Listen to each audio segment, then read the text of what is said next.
नमस्कार दोस्तों, स्वागत है आपका अपने YouTube चैनल एग्जाम टारगेट पर। चलिए आज भी शुरू करते हैं हम लोग उस कल के आगे जो 50 क्वेश्चन कल हमने किए थे SSC previous year question paper के सॉल्यूशन वाले पार्ट में जो हमने कल 50 क्वेश्चन किया था उसके आगे आज हम शुरू करते हैं। ठीक है, तो पहले थोड़ा सा सेशन को शेयर करिए, सभी दोस्तों को शेयर करिए, लाइव बुलाइए सबको, फिर हम लोग शुरू करते हैं। ठीक है, हाँ ठीक, जल्दी शेयर करिए। चलिए ठीक है, तो स्टार्ट करते हैं। ठीक, तो आज का हमारा पहला क्वेश्चन है जो आपके स्क्रीन पर दिख रहा होगा, देखिएगा कि the number of rivets required in a joint is. अगर आपकी कोई जॉइंट है, अगर आप स्टील पढ़े हैं तो उसमें अगर कोई जॉइंट है तो उस पर नंबर ऑफ रिवेट्स कितने लगेंगे। तो हम लोग जो है रिवेट वैल्यू निकालते थे। ठीक है, टीयरिंग स्ट्रेंथ, शियरिंग स्ट्रेंथ और बियरिंग स्ट्रेंथ निकालते थे। इन तीनों में जो लीस्ट होता था, ये एक रिवेट की बात कर रहे हैं हम, एक रिवेट की जो लिस्ट होगी वो आपकी क्या कहलाएगी, रिवेट वैल्यू, रिवेट वैल्यू कहलाएगी आपकी। और इस रिवेट वैल्यू को क्या करते थे हम, जितने लोड उस जॉइंट पर जितना लोड आ रहा था, लोड के नीचे हम क्या कर देते थे, रिवेट वैल्यू का मान रख देते थे, तो हमारे नंबर ऑफ रिवेट्स निकल आती थी। ठीक है, अगर आपका एक रिवेट इतना लोड ले रहा है तो इतने लोड को लेने के लिए कितने रिवेट्स चाहिए, तो आपका लोड अपॉन रिवेट वैल्यू होता था। इसमें कोई दिया, पहला दिया load upon shear strength of rivet, नहीं, load upon bearing strength of rivet, load upon tearing strength of rivet. भैया इन तीनों में आपको कैसे पता चला कि कौन मिनिमम है, तो इसमें से जो फोर्थ ऑप्शन होगा आपका 51st का, इनमें से कोई नहीं वो सही होगा, क्योंकि आपको पता कैसे पता चले कि रिवेट वैल्यू है कौन सी, तो 51 का फोर्थ ऑप्शन आपका सही है। समझ में आया ना, जल्दी बताइए समझ में आया कि नहीं। चलिए चलते हैं फिर अगले क्वेश्चन पे। 52nd है आपका, effective length of a column effectively held in position and stand in direction at one and. आपके वन एंड पर क्या कह रहा है कि स्टैंड इन पोजीशन, पोजीशन पर रोक भी दिया गया है और रोटेशन भी नहीं करने दिया जा रहा है, मतलब फिक्स्ड है आपका वन एंड। और वन एंड आपका क्या कह रहा है, वन एंड कह रहा है कि फ्री, फ्री का इंडिकेशन कर रहा है। देखिए ना, one and neither held in position nor stand in direction. ठीक है, मतलब ना ही पोजीशन पे आपको रिस्टेंड किया है, ना ही जो है डायरेक्शन के लिए रिस्टेंड किया है। इसका मतलब एक इंड आपका फ्री है और एक इंड आपका फिक्स है। तो जो आपका इफेक्टिव लेंथ क्या होता है, इफेक्टिव लेंथ इस केस में क्या होता है, आपका जो इफेक्टिव लेंथ होता है वो जो आपकी एल होती है उसका 2 गुना होता है। ठीक है, तो 2L हो जाएगी। तो इसमें कोई ऑप्शन दिया, देखिए फोर्थ ऑप्शन आपका दिया है 52 का, फोर्थ ऑप्शन आपका सही है, मतलब 2L आपका होगा। ठीक, चलते हैं अगले क्वेश्चन की तरफ। Compression member consisting of angle sections में बी अगर आपका कोई कंप्रेशन मेंबर है वो क्या कर रहा है, जो एंगल सेक्शंस को क्या कर रहा है, कंसिस्ट कर रहा है, तो कॉन्टिन्यूअस होगा, डिसकॉन्टिन्यूअस, सिंगल एंगल स्ट्रट जो है, discontinuous, double angle strut, all of the above.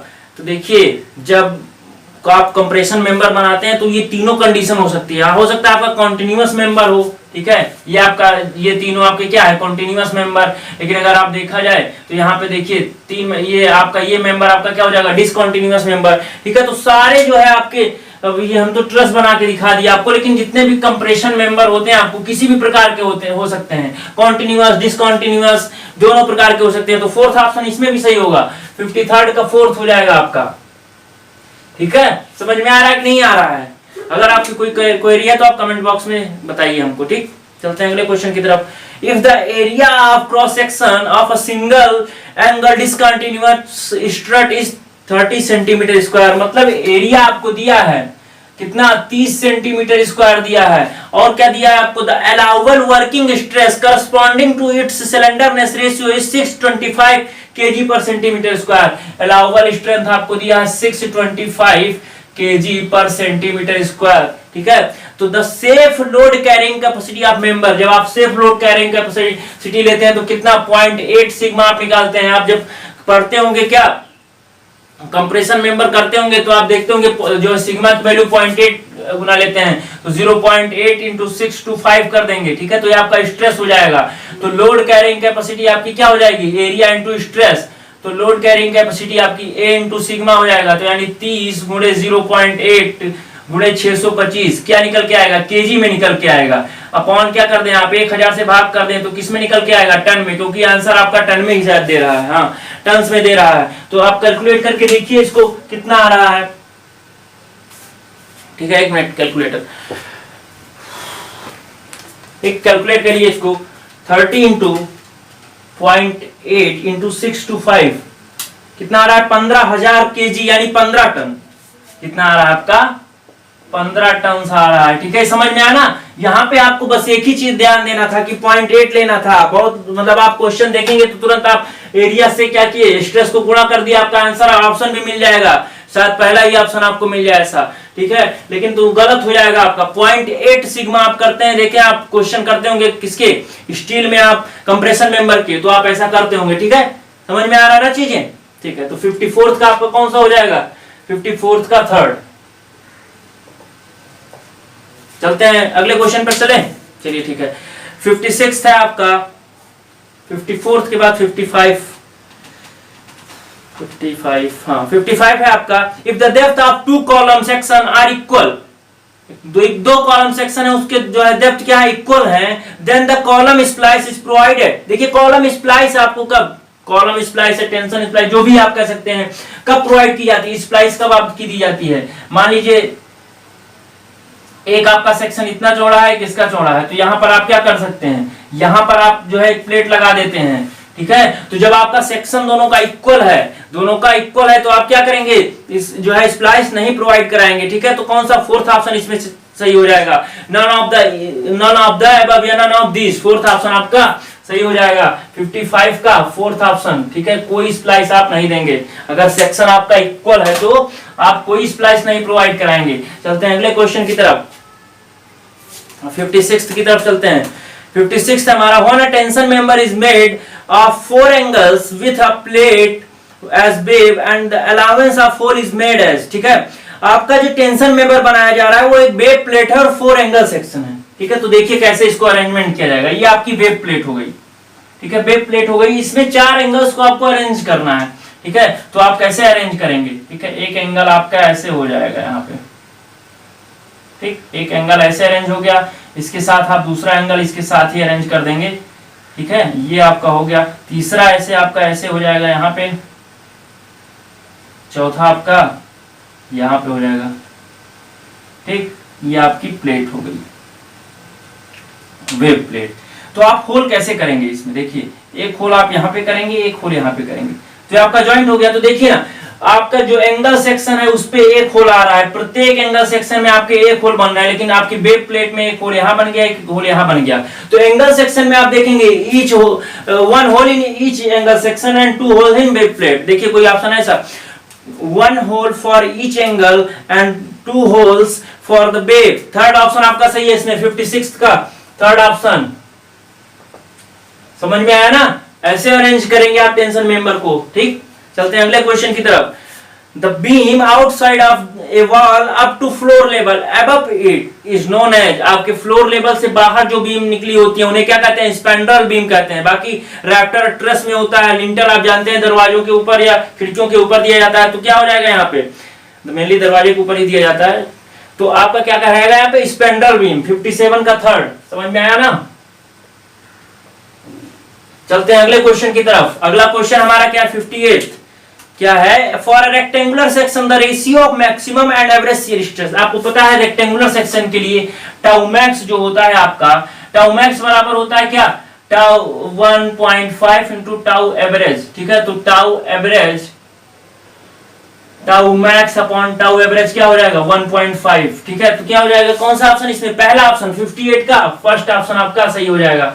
Question का आंसर आप भी देते रहिए। ठीक है, चलिए 59 का आंसर दीजिए पढ़ के। लिखा है, for a cantilever beam of length L continuous at the support and unrestrained against torsion and at the support and free at the end. ठीक है, मतलब एक जो है सपोर्ट पर आपका क्या किया गया है, फिक्स कर दिया गया है। कैंटिलीवर बीम में यही तो होता है, एक सिरे को फिक्स कर दिया जाता है, एक सिरे को फिक्स कर दिया जाता है। ठीक है, तो इसमें इफेक्टिव लेंथ क्या होती है, तो कॉलम की कंडीशन आ गई जो अभी हमने बताया। तो आप लोग आंसर इसका तो दे ही लेंगे, सरल क्वेश्चन पा गए। ठीक है, 59 का सेकंड हो जाएगा 2L। अभी हमने बताया अगर एक फिक्स तो दूसरा फ्री हो तो क्या हो जाएगा, 2L हो जाएगा। ठीक, चलते हैं 60 का क्वेश्चन। ठीक है, इसमें आप बताइए, याद करने वाला क्वेश्चन था ये, spans of continuous fillers are considered approximately equal to the longest span does not exceed the shortest span by more than. ठीक है, तो क्या होगा, जब आप कंटीन्यूअस फिलर्स का जो है लॉन्गेस्ट जो है क्या करेंगे, अप्रोक्सीमेटली इक्वल कब होगा, जब आपका लॉन्गेस्ट स्पान जो होगा 0.15 गुना किससे, शॉर्टेस्ट स्पान से अधिक नहीं होगा। ठीक है, तो क्या हो जाएगा यहाँ पे, spans of the continuous filler are consider as approximately equal. अगर 0.15 तक है जो आपका जो है शॉर्टेस्ट स्पान कह सकते हैं, 0.15 गुना जो है क्या है, लॉन्गेस्ट स्पान से जो है ज्यादा नहीं है, मतलब लॉन्गेस्ट स्पान आपका क्या कह सकते हैं 0.15 गुना जो है किससे ज्यादा नहीं है शॉर्टेस्ट स्पान से, तो आपको अप्रोक्सीमेटली इक्वल समझा जाएगा। ठीक, तो कौन सा ऑप्शन सही हो जाएगा, थर्ड ऑप्शन, 60 का थर्ड। ठीक है, इसको याद कर लीजिए आप। चलते हैं 61 की तरफ। Pick up the incorrect statement from the following, निम्न में से आपको गलत स्टेटमेंट आपको जो है सेलेक्ट करना है। लिखा है एडमिक्सचर्स एक्सिलरेट हाइड्रेशन, कुछ एडमिक्सचर जो है, सारे एडमिक्सचर्स नहीं, इसके अकॉर्डिंग तो सारे एडमिक्सचर्स ऐसा करते हैं नहीं, लेकिन कुछ आपके एक्सिलरेशन को क्या करते हैं, मतलब हाइड्रेशन को एक्सिलरेट कर देते हैं, कुछ लोग हाइड्रेशन को क्या कर देते हैं, रिटार्ड कर देते हैं, कम कर देते हैं। तो इसमें से आपको देखिए जो है इसमें सही तो मतलब दिख रहा है, देखिए एडमिक्सचर आपका एक्सिलरेट कर देते हैं हाइड्रेशन को, तो ये तो सही है आपका। कुछ एक्सिलरेशन होते हैं जो है मतलब कुछ एडमिक्सचर्स ऐसे होते हैं जो हाइड्रेशन को एक्सिलरेट कहते हैं। एडमिक्सचर में मेक कंक्रीट वाटरप्रूफ, देखिए वाटरप्रूफ एडमिक्सचर्स भी आते हैं, वाटरप्रूफिंग एडमिक्सचर्स, तो ये भी सही है आपका। एडमिक्सचर्स में कंक्रीट एसिड प्रूफ, ऐसे भी एडमिक्सचर्स आते हैं। Admixtures gives high strength, strength का काम, एडमिक्सचर का काम स्ट्रेंथ देना नहीं होता है। एडमिक्सचर का काम क्या होता है, या तो रिएक्शन को धीमा कर देंगे, या तो तीव्र कर देंगे, या तो फिर उसमें कोई एक जो है प्रॉपर्टी जो है इंक्लूड कर देंगे। आपकी सीमेंट है, जो भी है कंक्रीट है, उसमें क्या करेंगे, एक कोई नई प्रॉपर्टी इंक्लूड कर देंगे। ठीक है, सीमेंट में आपके, तो क्या हो जाएगा, वो चीज एडमिक्सचर होता है, वो आपका स्ट्रेंथ में भागीदारी नहीं लेता। तो फोर्थ ऑप्शन इसमें गलत हो जाएगा, यानी 61 का फोर्थ सही होगा। इसमें इनकरेक्ट ही पूछा था, तो 61 का फोर्थ। समझ में आया ना, जवाब देते रहिए। 62 क्या है आपका, 62। Pick up the correct statement, इसमें आपको सही बताना है। Calcium chloride acts as retarder, नहीं आपको पता है कैल्शियम क्लोराइड CaCl2 आपका जो है एक्सीलरेटर का काम करता है, 2% तक मिलाया जाता है। ठीक है, आपका जिप्सम आपका क्या रिटार्डर का काम करता है, तो थर्ड ऑप्शन आपका सही हो जाएगा। जिप्सम यानी calcium sulphate acts as retarder, तो 62 का थर्ड ऑप्शन आपका सही हो जाएगा। चलते हैं अगले क्वेश्चन की तरफ।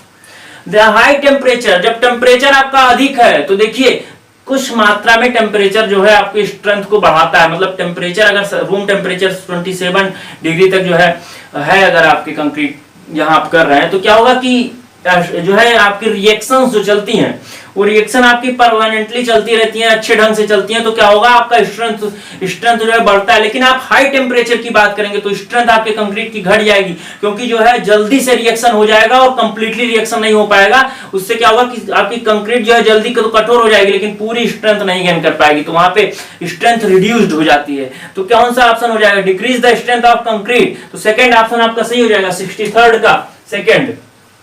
मतलब अगर बहुत ज्यादा हाई टेम्परेचर है तो आपका क्या हो जाएगा, स्ट्रेंथ ऑफ कंक्रीट आपकी क्या हो जाएगी, रिड्यूस्ड हो जाएगी। चलते हैं अगले क्वेश्चन की तरफ। रेसिप्रोकल लेवलिंग एलिमिनेट क्या करता है, देखिए इसमें जो आपके क्वेश्चन जो है चारों ऑप्शन लगभग सही दिए हुए हैं, चारों ऑप्शन सही दिए हुए हैं। देखिए कर्वेचर एरर को, जो कोलिमेशन एरर को एलिमिनेट कर देता है, कोलिमेशन एरर को कंप्लीटली एलिमिनेट करता है, कर्वेचर एरर को आपको कंप्लीटली एलिमिनेट करता है, लेकिन रिफ्रैक्शन एरर को आपको जो है पार्शियली एलिमिनेट कर पाता है, क्या, रेसिप्रोकल लेवलिंग। ठीक है, तो इसमें से आपको सही चुनना है जिसमें आपका तीनों आ जाए। ठीक है, तो देखिए ना, curvature, collimation, curvature and refraction, second option में देखिए तीनों चीज आ रहा है। लेकिन फोर्थ देखिए आपने इसमें तो लिखा curvature error fully and refraction error partially, लिखा तो है लेकिन इसमें कोलिमेशन को नहीं लिया है, जबकि इस ऑप्शन में एक ऐसा ऑप्शन आपको दिख रहा है जिसमें तीनों को लिया है। तो आप क्या करेंगे, 64 का सेकंड ही लगाएंगे। देखिए कुछ क्वेश्चन ऐसे आते हैं जिसमें चारों ऑप्शन आपको सही दिख जाएंगे या दो से अधिक ऑप्शन आपको सही दिखेंगे, तो उसमें कौन सा सबसे ज्यादा सही है। जैसे हम आपको अभी एक उदाहरण बताते हैं, इसमें कौन सा हम ले लेंगे, सेकंड ऑप्शन सही लेंगे। अगर आपसे एक क्वेश्चन पूछ लिया, चलिए आप बताइए कि जो है जो मैनोमेट्रिक लिक्विड होता है आपका, जो मैनोमेट्रिक लिक्विड का मतलब कि मान लीजिए आपका मैनोमीटर है, उसमें जो लिक्विड होती है उसकी प्रॉपर्टी क्या होनी चाहिए। और पहला ऑप्शन आपको दे दिया, पहला ऑप्शन दे दिया कि डेंसिटी आपकी हाई होनी चाहिए, ज्यादा होनी चाहिए। दूसरा दे दिया वेपर प्रेशर लो दे दिया। थर्ड दे दिया आपका हाई, सरफेस टेंशन, ठीक है। और फोर्थ आपका दे दिया इनमें से मतलब नन ऑफ द अबव। चलिए अब आप बताइए इनमें से कि अगर पूछ लिया कि जो मैनोमेट्रिक लिक्विड होता है इनमें से कौन सी प्रॉपर्टी उसके लिए होनी चाहिए। आपको 3 ऑप्शन दे दिए, 4 ऑप्शन दे दिया, इनमें से बताइए कौन सा सही होगा। चलिए बताइए, मैं बताता हूं आपको, ठीक है। चलिए ठीक है, अब मैं बता रहा हूं आपको। देखिए जब आपका मैनोमेट्रिक लिक्विड के बारे में पूछेगा तो देखिए हाई डेंसिटी भी होनी चाहिए आपके उस लिक्विड की, जिससे क्या होगा कि थोड़े ही मतलब थोड़ा सा भी आपका रीडिंग चेंज हो तो क्या करेगा ये आपको बता देगा, तो वो भी सही है। वेपर प्रेशर जो है आपका लो जो है होना चाहिए, लो वेपर प्रेशर नहीं, वेपर प्रेशर हाई, ये ऑप्शन यहाँ पे हाई देना चाहिए था हमको, ठीक है। हाई वेपर प्रेशर उसका होना चाहिए लिक्विड का, ठीक है। और बात करें हाई सरफेस टेंशन, तो जो सबसे करेक्ट आंसर है आपका मतलब सबसे अधिक सुटेबल आंसर है हाई सरफेस टेंशन। उसके बाद आपका वेपर प्रेशर आएगा, उसके बाद डेंसिटी का नंबर आएगा, ठीक है। तो सही तो आपका तीनों ऑप्शन था, लेकिन आपको देना इसमें था सबसे सही ऑप्शन, ठीक है। तो ये चीजें आप क्वेश्चन जब आप सॉल्व करेंगे, क्वेश्चन को आप सॉल्व करेंगे तो ये चीजें आप देखेंगे कि सही में से सही छांटना है आपको, ठीक है। तो ये चीजें आप ध्यान देके हुए क्वेश्चन करेंगे, क्योंकि हो सकता है आपको 2 या 2 से अधिक ऑप्शन सही लगे, तो आपको वहां पे अपने विवेक का इस्तेमाल करना है कि सबसे ज्यादा सही ऑप्शन कौन सा है, ठीक है।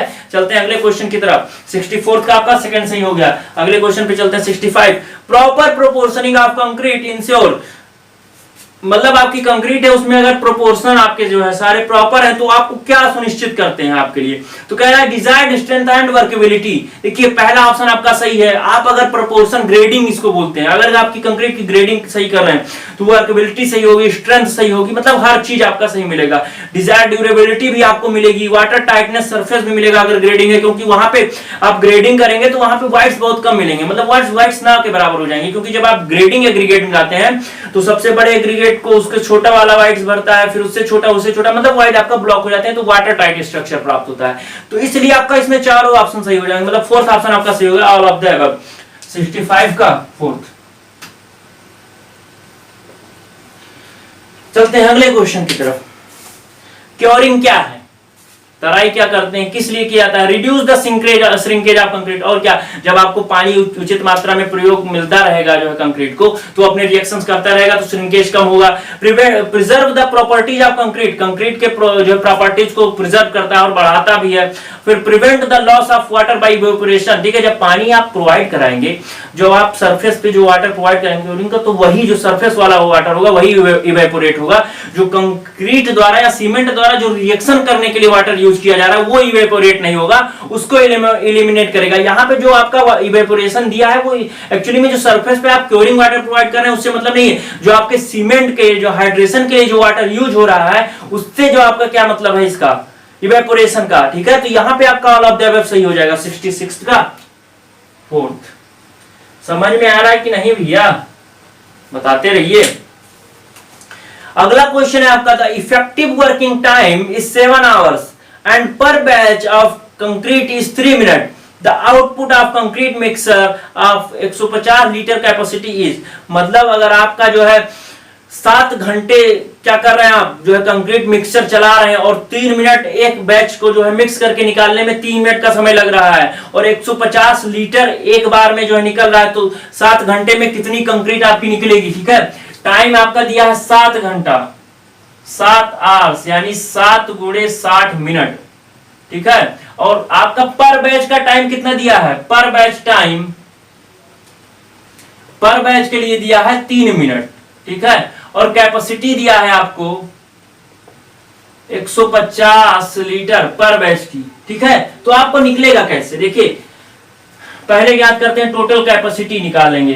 तो कैसे निकालेंगे, देखिए आपको पता है कि एक बैच 3 मिनट लेता है, तो कितने बैचेस तैयार होंगे, तो 7 गुणे 60 बटे 3, इतने बैच आपको मिलेंगे। और एक बैच में अगर 150 लीटर निकलता है तो इतने बैच में कितना, 150 से मल्टीप्लाई करेंगे, इतना लीटर मिलेगा। और अगर इतना लीटर मिल रहा है तो आप हर बार जितना डाल रहे हैं कंक्रीट मिक्सर से 100% एफिशिएंसी नहीं होती उसकी, तो हम उसकी एफिशिएंसी 90% लेते हैं, ठीक है। जब भी आप डिजाइन करेंगे तो 90% लेते हैं। इसे आप कैलकुलेट करिए तो कितना आ जाएगा, 18,900। 18,900 लीटर आएगा। कौन सा ऑप्शन दिया है इसमें? फोर्थ ऑप्शन, 67 का फोर्थ। चलिए आप भी कैलकुलेट करिए, हम भी एक बार कैलकुलेट कर लेते हैं कि आता है कि नहीं 18,900। ठीक है, 90% एफिशिएंसी ली जाती है इसमें, तो क्या हो जाएगा 7/60/3 इंटू 150 इंटू 0.9। हाँ 18,900 आ रहा है। आपका आया? चलिए बताइए। ठीक है, तो समझ में आया ये चीज। अब चलते हैं अगले क्वेश्चन की तरफ, 68 की तरफ। The operation of removing hump and hollows of uniform concrete surface.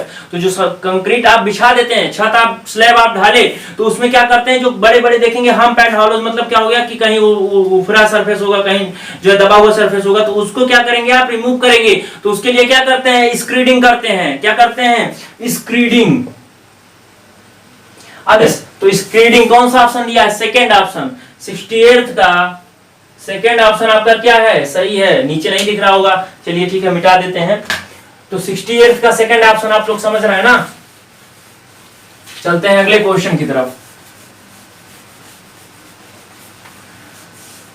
अगला क्वेश्चन है हमारा, according to the recommendation of IS 456 1978, the expansion joints, expansion joints आपका कहां प्रोवाइड किया जाएगा? Are provided where plane changes जो है क्या एब्रप्टली, मतलब जो है अचानक। एब्रप्टली मतलब क्या हुआ? अचानक। आपका क्या कह रहा है कि कोई जो है प्लेस ऐसा है वह जो आपका प्लेन को चेंज करना है, अचानक चेंज करना है, तो ठीक है, तो वहां पे आप क्या करेंगे? एक्सपेंशन जॉइंट्स लगाएंगे, तो ये सही है। ठीक है, और दूसरा है आपका are provide to ensure minimum resistance. ठीक है, न्यूनतम प्रतिरोध सुनिश्चित करने के लिए प्रोवाइड किया जाता है, तो ये भी आपका सही है। Are supported on the separate columns, जो अलग अलग कॉलम पर क्या हो जाएगा आपका? सपोर्टेड है, तो वहां पे प्रोवाइड किया जाएगा। ठीक है, तो ये आपके सारे ऑप्शन सही है, तो ऑल ऑफ द अबव। 69 का ऑल ऑफ द अबव, 69 का फोर्थ ऑप्शन आपका सही हो जाएगा। चलते हैं अगले क्वेश्चन की तरफ। An aggregate is said to be flaky if its least lateral dimension is less than, अगर आपकी फ्लैकी की बात की है, अगर आपकी डायमेंशन जो है आपकी कम है 3.5 ऑफ एवरेज डायमेंशन, ठीक है, तो क्या हो जाएगा आपका फ्लैकी, और अगर अधिक है 9.8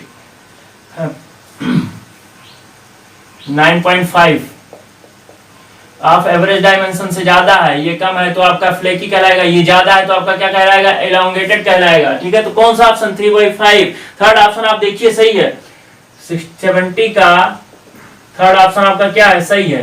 ठीक है, समझ में आ रहा है ना ये चीजें कैसे हो रही हैं? ठीक है, लिखा है the most useless aggregate is one whose surface, देखिए जब आपका सरफेस स्मूथ होगा तब भी चल सकता है, ग्रेनुलर है तो चलता ही चलता है, हनीकॉम्ब है थोड़ा बहुत चल सकता है, लेकिन जो ग्लासी चमकदार है उसमें स्लिपेज हो जाएगा, तो वो कभी बॉन्ड दे ही नहीं पाएगा, मतलब कोई बॉन्ड नहीं देगा, आपका स्ट्रक्चर तुरंत फेल हो जाएगा। तो ग्लॉसी जो होते हैं, 71 का थर्ड है शायद ग्लॉसी ना, हाँ थर्ड, तो ये सही हो जाएगा आपका। ठीक, लिखा है बीम कर्व इन प्लेन, जो बीम कर्व शेप में होती हैं, ठीक है, कर्व होती हैं, उनको किसमें? बेंडिंग और शियर में डिजाइन करने का के साथ साथ टॉर्जन में भी डिजाइन करना पड़ता है। ठीक है, तो कौन सा हो जाएगा? फोर्थ ऑप्शन आपका सही हो जाएगा, 72 का। अगर कर्व है तो उसके बेंडिंग और शियर में तो डिजाइन करेंगे ही करेंगे, टॉर्जन में भी करेंगे।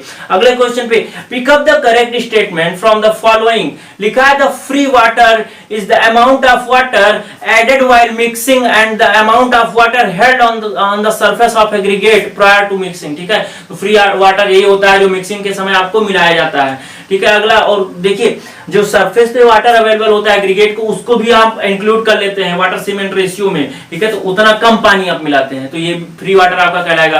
The total water is the free water and the amount actually absorb by the aggregate. ठीक है, तो सही बात है, टोटल वाटर आपका क्या होगा? फ्री वाटर प्लस जो है एग्रीगेट एब्जॉर्ब किया है, तो दोनों आपका सही है, बोथ ए एंड बी। तो फोर्थ ऑप्शन आपका सही हो जाएगा, 73 का फोर्थ। समझ में आ रहा है कि भैया बस हम चलते जा रहे हैं, बताइए समझ में आ रहा है ना?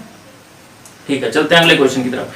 The size of fine aggregate does not exceed, अगर आपकी साइज ऑफ फाइन एग्रीगेट है तो 4.75 mm से आपकी कम होनी चाहिए, तो आपकी क्या कहलाएगी? फाइन एग्रीगेट कहलाएगी। अधिक है 4.75 से तो क्या कहलाएगी? कोर्स एग्रीगेट या बराबर इसके है। ठीक है, तो 74 का 4 सही है।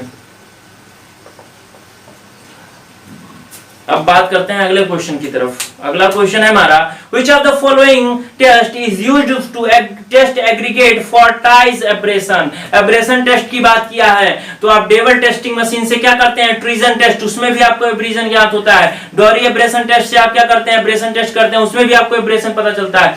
लॉस एंजलस एब्रेशन टेस्ट भी आपका होता है, ठीक है। तो ये तीनों हो जाएगा आपका सही है, ठीक है। तो मतलब fourth option all of the above, 75 का fourth all of the above, ठीक है। एब्रेशन के बारे में ये तीनों मशीनें आप याद रखिएगा। बात करते हैं the flange splice in plate girder is subjected to. देखिए प्लेट गर्डर आपका कुछ ऐसा होता है, ये आपकी फ्लैंज स्प्लाइस होती है या आपकी वेब स्प्लाइस होती है। तो फ्लैंज स्प्लाइस क्या करती है, एक्सियल एंड बेंडिंग को लेती है, एक्सियल एंड बेंडिंग को, और ये क्या लेती है, शियर को। वेव स्प्लाइस आपकी शियर को लेती है और जो है flange splice axial and bending को। तो इसमें दिया है कोई option, axial and bending, axial bending moment and axial force. Third option आपका दिया 76 का, थर्ड ऑप्शन आपका सही है। चलते हैं अगले क्वेश्चन की तरफ। Initial setting time of rapid hardening Portland cement. देखिए रैपिड हार्डनिंग और क्विक सेटिंग टाइम से सीमेंट में अंतर है। रैपिड हार्डनिंग का वही होता है जो ओपीसी का, ऑर्डिनरी पोर्टलैंड सीमेंट का होता है, ठीक है। तो 30 मिनट ही होगा इसमें आप रैपिड समझ के मत मार दीजिएगा, ठीक है। रैपिड इसका क्या होता है, रैपिड का मतलब होता है कि ये जो है जल्दी से रिएक्शन करती हैं, ये जो है जल्दी से हार्ड होती हैं। सेटिंग की बात नहीं है इसमें, हार्ड की। सेटिंग टाइम आपका 30 मिनट ही होता है और 10 घंटे ही होता है। लेकिन अगर आप बात करेंगे किसका, क्विक सेटिंग का, तो 5 मिनट और कितना 30 मिनट होता है, ठीक है। तो ये चीज आप ध्यान रखिएगा। तो इसमें 30 मिनट ही होगा, 77 का थर्ड। इस चीज को आप ध्यान रखिएगा, ठीक है। अब चलते हैं अगले क्वेश्चन की तरफ। Which of the following statement is true?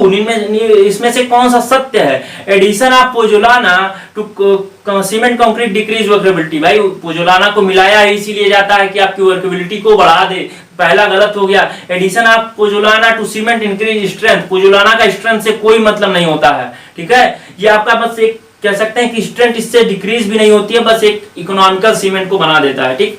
अगला addition of pozzolana to cement increase heat of hydration, ये तो लोअर करती है। तीनों ऑप्शन आपके गलत हैं, ठीक है। तो इसमें से कोई सही नहीं है, 78 का फोर्थ कोई सही नहीं है। चलते हैं अगले क्वेश्चन की तरफ। 79 क्या है भैया, गुस्सा वाले क्या, हाँ 79 है। विच usual notations the depth of the neutral axis of a balance section। देखिए बैलेंस सेक्शन का न्यूट्रल एक्सिस आप कैसे निकालते हैं, ठीक है। तो जो फॉर्मूला होता है आपका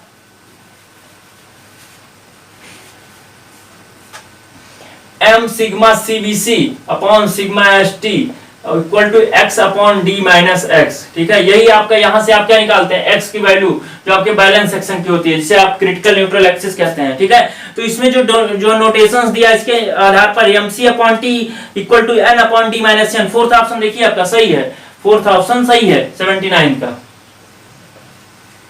चलते हैं अगले क्वेश्चन की तरफ। अगला क्वेश्चन है हमारा 18th नंबर का। Distribution of shear intensity over a rectangular section of a beam. देखिए जब आपका रेक्टेंगुलर सेक्शन है आपका बीम का, तो आप जब शियर इंटेंसिटी इसका शियर डिस्ट्रीब्यूशन डायग्राम बनाते हैं तो कुछ ऐसा बनता है, पैराबोलिक बनता है। यहाँ पे न्यूट्रल एक्सिस पर मैक्सिमम होता है 1.5 टाउ एवरेज के बराबर। अभी हमने कुछ देर पहले बात की इस चीज को। तो क्या पैराबोलिक होगा, थर्ड ऑप्शन आपका सही हो जाएगा। 80 का पैराबोलिक कर्व यानी थर्ड ऑप्शन आपका सही है। चलते हैं अगले क्वेश्चन की तरफ। हुक दिया है, इसमें हुक को बताना है कौन सा इसमें जो है सही है, जो है स्पेसिफिकेशन को फॉलो कर रहा है। तो पहला ऑप्शन देखिए 4D यही होता है सही। तो पहला 81st का पहला सही हो जाएगा, ठीक। इसको आप जो है देख लीजिए, आप में दिख रहा होगा, पहला ऑप्शन सही होता है, ठीक है। अब देखिए इसमें आप जब कटे जो है क्या बनाते हैं, बेंट अप बार बनाते हैं, तो उसका कौन सा जो इसमें सही नोटेशन है। तो देखिए बी ऑप्शन आपका 82 का बी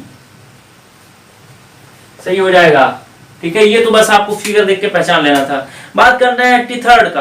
कॉलम्स में be made of plain concrete if their unsupported length do not exceed their least lateral dimension.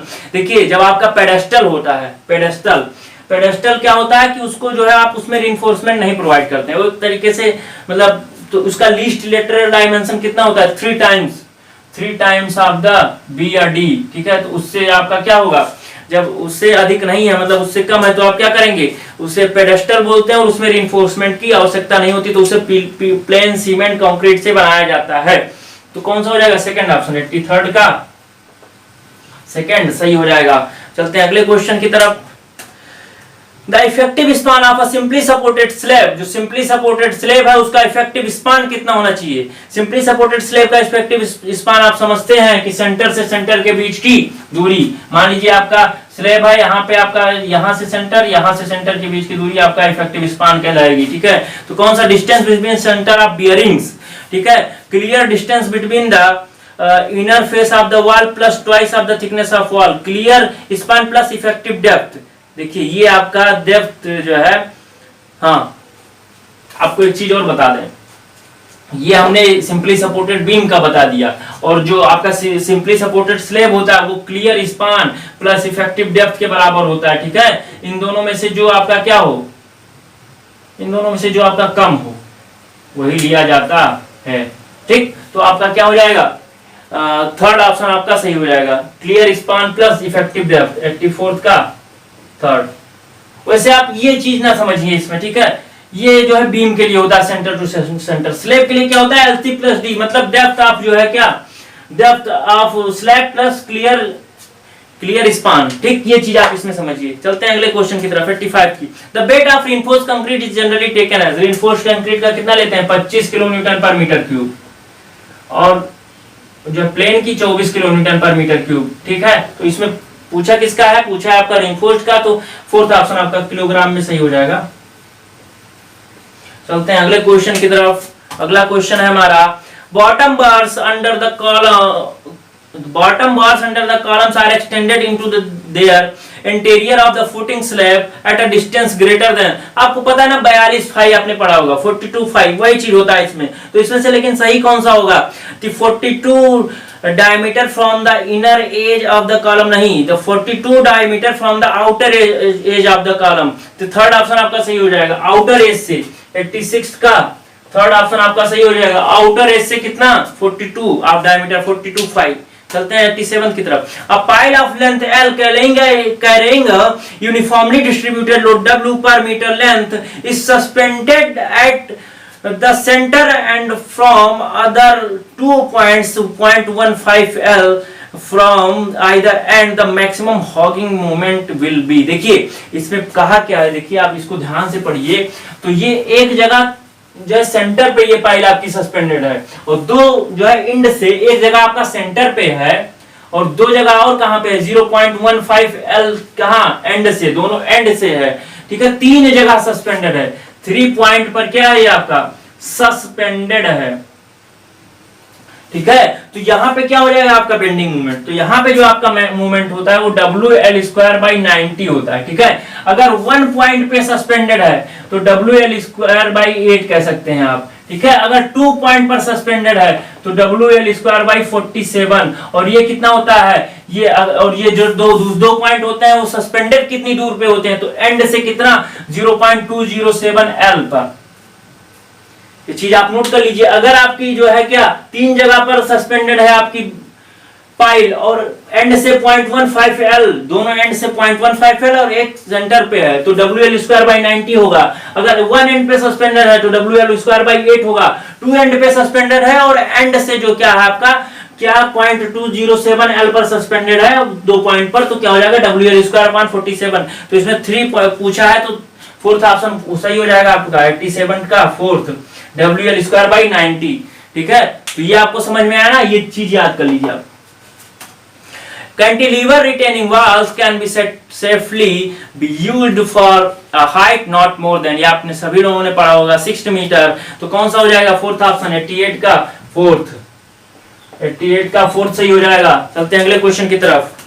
लिखा है, a simply supported uniform rectangular bar of width V, depth D and length L carries isolated load W at mid span. The same bar experience an extension E under same tensile load. The ratio of maximum deflection to maximum elongation। देखिए भैया question है ठीक ठाक, लेकिन कुछ करना नहीं है इसमें। एक W है लोड, ठीक है। पहली बार में क्या कहा, आपकी एक सिंपली सपोर्टेड बीम है ना, ये आपकी सिंपली सपोर्टेड बीम हो गई, इसके मिड, अगर इसका स्पान L है तो मिड पॉइंट पर हमने W लोड लगा दिया। तो इसमें मैक्सिमम बेंडिंग क्या ज्ञात करना है, मैक्सिमम बेंडिंग जो है movement, ratio of maximum deflection to elongation, maximum deflection ज्ञात करना है। तो डिफ्लेक्शन आपको इस पता है ना कितना होता है, WL³ अपॉन 48 EI, ठीक है, यही होता है ना जब आपका पॉइंट लोड लगा हो सेंटर पे, तो ये आपका मैक्सिमम क्या हो गया, डिफ्लेक्शन हो गया।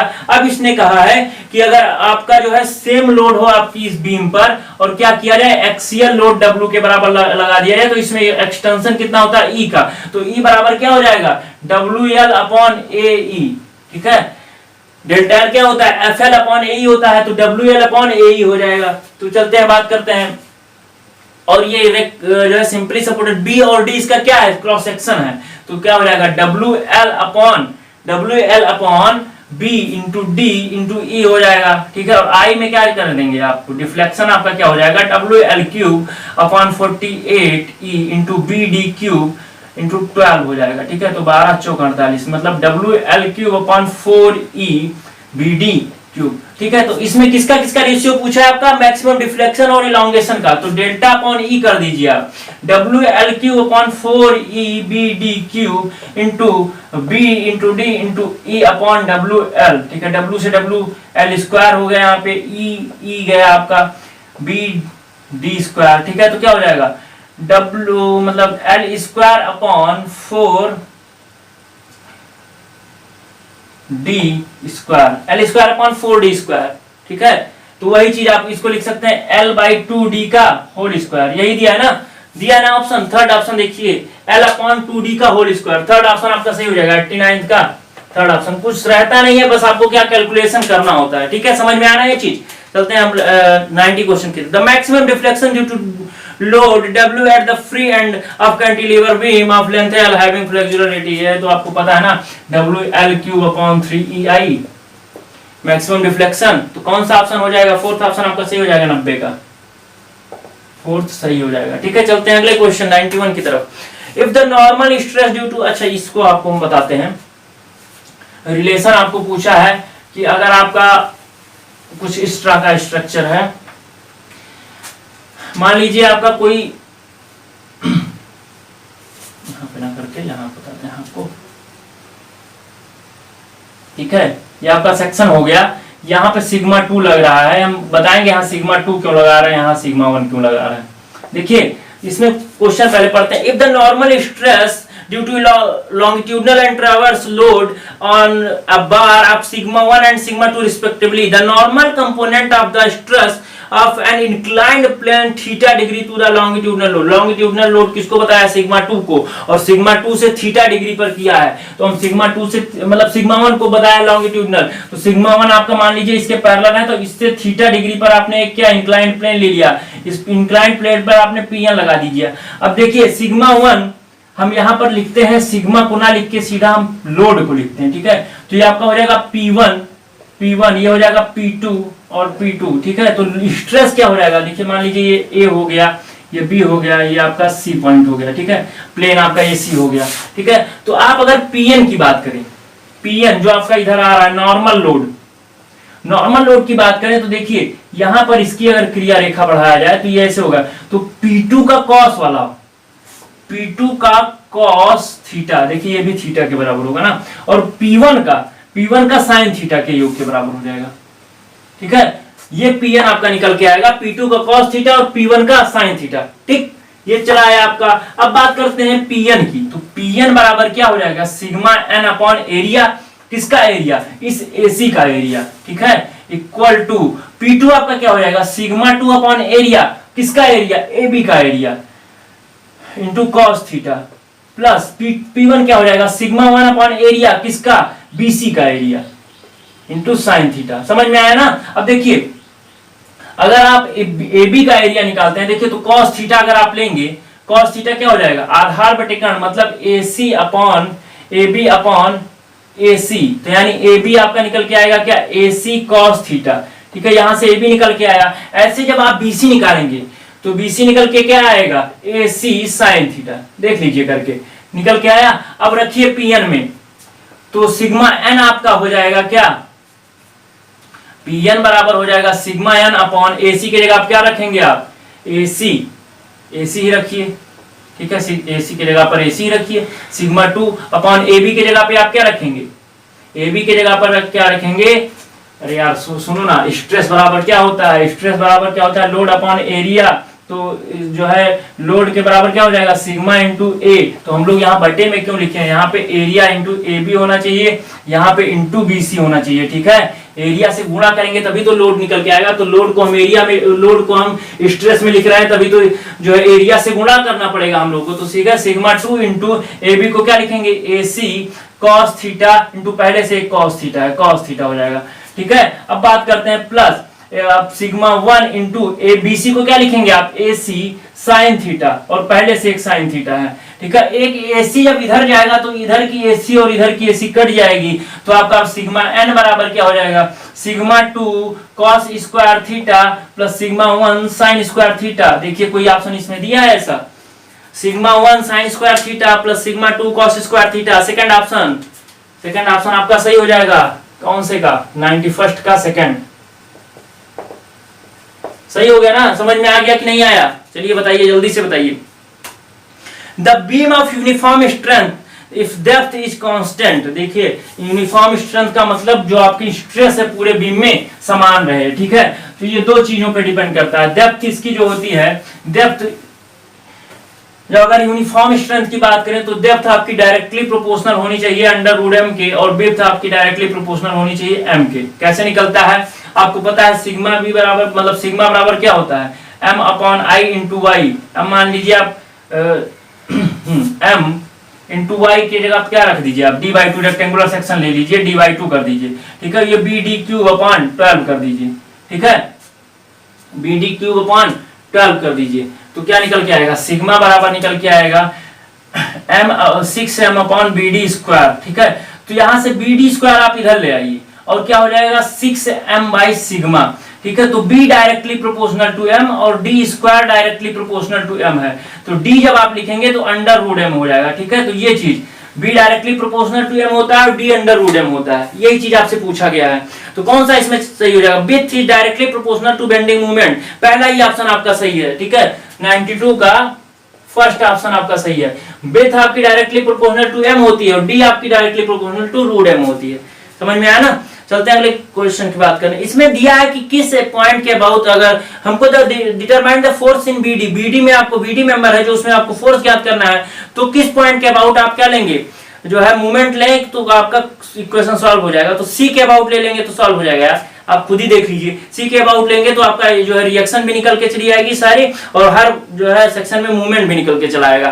तो ये तो ट्रस्ट का है, पूरा बड़ा सा क्वेश्चन सॉल्व होगा, तो आप नॉर्मली देख के लगा सकते हैं, ठीक है। तो 93rd का कौन सा, जॉइंट सी हो जाएगा, थर्ड ऑप्शन सही, 93rd का थर्ड ऑप्शन सही, इसको तो देख के ही हो गया, ठीक। चलते हैं अगले क्वेश्चन की तरफ। इसमें आपको डिग्री ऑफ इनडिटर्मिनेंसी निकालनी है, कितने जो है डिग्री से इनडिटर्मिनेट है स्ट्रक्चर, ठीक है। आपका लोड ऐसे कुछ लग रहा है, देखिए, ठीक, ये आपका यहाँ पे फिक्स्ड है, यहाँ पर फिक्स्ड है, यहाँ पर फिक्स्ड है, और यहाँ पर एक पी लोड लगा दिया है, ठीक है। अगर लोड ना लगाया होता तो यहाँ पे 3 रिएक्शंस होती, यहाँ पे 3 रिएक्शंस होती, यहाँ पे 3 रिएक्शंस होती, लेकिन जब लोड लगा दिया गया है तो एक इसमें हॉरिजॉन्टल रिएक्शन जो है आएगी और एक आपका क्या आएगा, मूवमेंट आएगा, वर्टिकल रिएक्शन नहीं आएगी क्योंकि कोई वर्टिकल लोड नहीं लग रहा है। तो यहाँ पे 2 रिएक्शन आएंगी, यहाँ पे 2 रिएक्शन आएंगी, 2 रिएक्शन मतलब टोटल 6 रिएक्शंस आएंगी, 2 2 4 2 6, ठीक है, 6। तो ds बराबर होता है, जो स्टैटिक इंडिटर्मिनेंसी होती है वो dsc प्लस dsi, मतलब एक इंटरनल होती है एक एक्सटर्नल, ठीक है। तो dsc बराबर क्या होता है, जो आपका dsc निकल के आता है, जो आपकी dse होती है वो क्या होती है, dsc बराबर होती है re माइनस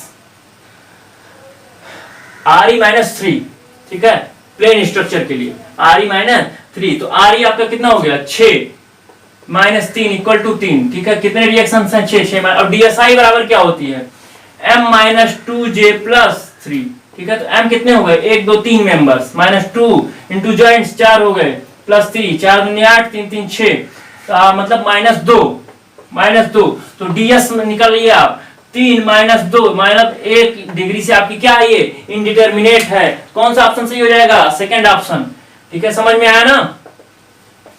ये आपको जब स्ट्रक्चर पढ़ाएंगे मेंस में तब समझ में आएगा, क्योंकि जो आपका स्टैटिक इंडिटरमिनेंसी होती है वो दो की होती है, एक एक्सटर्नल एक इंटरनल के कारण, ठीक है।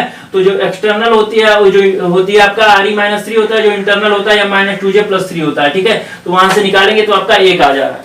चलते हैं अगले क्वेश्चन की तरफ। का 95th में देखिए आप क्या दिया है कि जो आपका एफएस दिया है, शियर स्ट्रेस आपका जो दिया है वो एफएस दिया है, शियर स्ट्रेस आपको एफएस दिया है, फिर आपका थिकनेस दिया है क्या, थिन ट्यूब जो है आपका थिन सिलेंडर दिया है, थिन सिलेंडर उसकी थिकनेस T दिया है, आउटर डायमीटर आप D मान लीजिए, ठीक है, कैपिटल D। तो इसमें टॉर्जनल रेजिस्टिंग कैपेसिटी पूछा है, ठीक है। तो जो थिन सेल होता है उसके लिए टाउ मैक्स बराबर क्या होता है, देखिए टाउ मैक्स बराबर होता है T/2 into small t into A0, मतलब A0 जो होता है आउटर एरिया होता है आपका, थिन सेल का आउटर एरिया होता है, T आपका थिकनेस आपका होता है, थिकनेस आपका थिन सेल की थिकनेस, और T आपका क्या टॉर्जनल रेजिस्टिंग कैपेसिटी, T बराबर क्या हो जाएगा tau max into 2 into T into A0, ठीक है, जो है tau max into 2 into T into A0, मतलब T बराबर आपका हो जाएगा एफएस, टाउ मैक्स आपको क्वेश्चन में एफएस दिया है, ठीक है, 2T आपका थिकनेस दिया है, ठीक है, इंटू A0 मतलब πd²/4 कर दीजिए, आपने क्या आउटर डायमीटर को D माना है तो πd²/4 कर दीजिए, तो 2 से यहाँ पे 2 हो जाएगा, तो T बराबर हो जाएगा πd²/2 into T into FS. कौन सा ऑप्शन सही है, कौन सा ऑप्शन इसमें सही है, देखिए तो देखिए इसमें देखते हैं कौन सा ऑप्शन सही है, πd²/2 into T into FS, तो पहला ऑप्शन आपका सही आएगा, तो 95 का पहला सही हो जाएगा, ठीक है। चलते हैं अगले क्वेश्चन की तरफ। लिखा है the strain energy stored in a spring when subjected to greatest load without being permanently distorted, ठीक है। जो मैक्सिमम लोड अगर आपकी बात करेगा तो वहां पे क्या प्रूफ रेजिलियंस आएगा, और अगर अंडर इलास्टिक लिमिट की बात करेगा तो रेजिलियंस होगा, तो यहाँ पे क्या मैक्सिमम बात कर रहा है तो क्या हो जाएगा प्रूफ रेजिलियंस, 96 का क्या हो जाएगा आपका 96 का सेकंड सही हो जाएगा, ठीक। चलते हैं अगले क्वेश्चन की तरफ।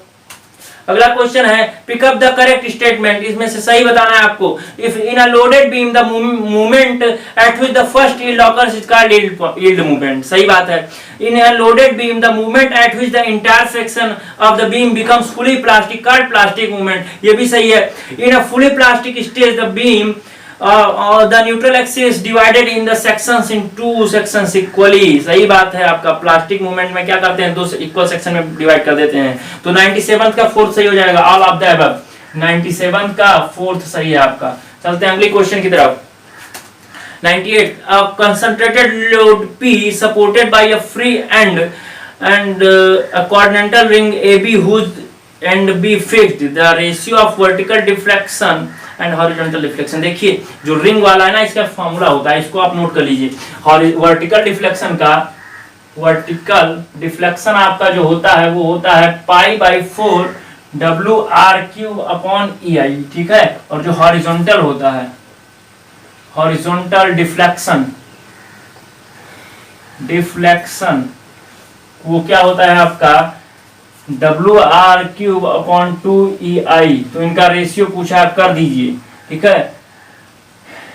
W/EI कट गया, R² कट गया, ठीक है, तो क्या बचा πR/8 मतलब 2, πR/2 है कोई ऑप्शन, π/2, तो ये भी W³ होता है, सॉरी ये WR³ होता है, ठीक है, तो ये भी कट जाएगा आपका, π/2 आ जाएगा। कौन सा ऑप्शन सही हो जाएगा, 97 का सेकंड ऑप्शन आपका, 98 का सेकंड ऑप्शन आपका सही हो जाएगा, ठीक है। चलते हैं अगले क्वेश्चन की तरफ। 99 क्या है, an isolated load W acting at a distance A from the left hand support of 3 hinge arch, इसमें रिएक्शन ज्ञात करना है आपको। 3 हिंज आर्च दी हुई है, इसमें आपको वर्टिकल क्या, the vertical reaction of N arch, reaction आपको ज्ञात करनी है। W लोड लगा है कहां से, A दूरी पर आपका एक एंड से, मान लीजिए आपका एक हिंज यहाँ पे है, एक हिंज यहाँ पे है, एक हिंज सेंटर में है, ठीक है। यहाँ से इसकी हाइट h है, यहाँ से इसकी हाइट क्या 2L है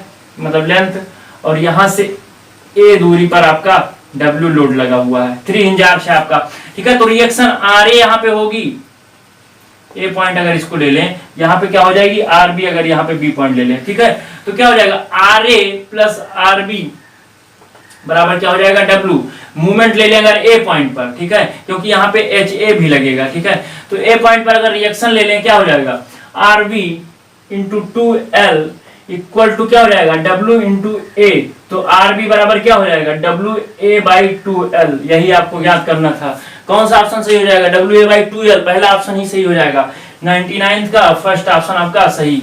चलते हैं अगले क्वेश्चन की तरफ। अगला क्वेश्चन क्या है, स्लेंडरनेस रेशियो क्या होता है, स्लेंडरनेस रेशियो बराबर क्या होता है, एल इफेक्टिव अपॉन के minimum, minimum radius of gyration और एल इफेक्टिव का रेशियो, तो क्या length of column divided by the लेस्ट radius of gyration, fourth option आपका सही हो जाएगा 100 का फोर्थ। ठीक है, तो आज का सेशन यहीं पे समाप्त होता है। आज के 50 क्वेश्चन पूरे हुए। अब बात करेंगे आगे के अगले लेक्चर में। सेशन कैसा लग रहा है जरूर बताइए, और थोड़ा शेयर कर दिया करिए आप लोग। और अगर कोई क्वेरी है तो आप कमेंट बॉक्स में जो है मैसेज करें, या फिर टेलीग्राम पे हमारे मैसेज करें, ठीक है, लिंक आपको सब जो है डिस्क्रिप्शन में दी हुई है। ठीक, चलते हैं, आज के लिए धन्यवाद।